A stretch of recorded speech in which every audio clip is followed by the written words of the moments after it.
hörmətli hamilələrimiz, bir neçə suallarınızı cavablandırmaq istəyirəm. Sizin ən populyar olan suallarınızdan biri dövlün cinsiyyətini hansı həftəsində və bacardığım qədər tez aşkar edə bilim. Belə bir sual bizə yönləndirmisiniz. Həqiqətən bu sualı da burada axtarmaq, tapmaq istəyirəm.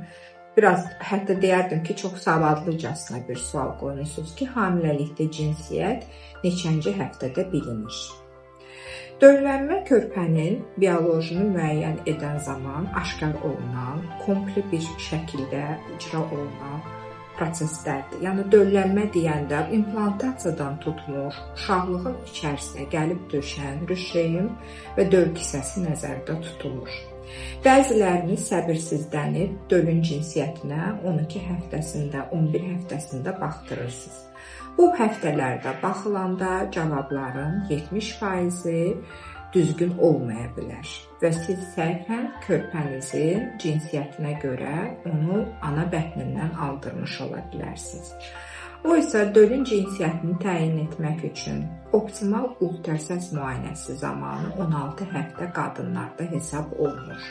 Məhz 16 həftədə dölün cinsiyyətinə mükəmməl şəkildə baxmaq olur.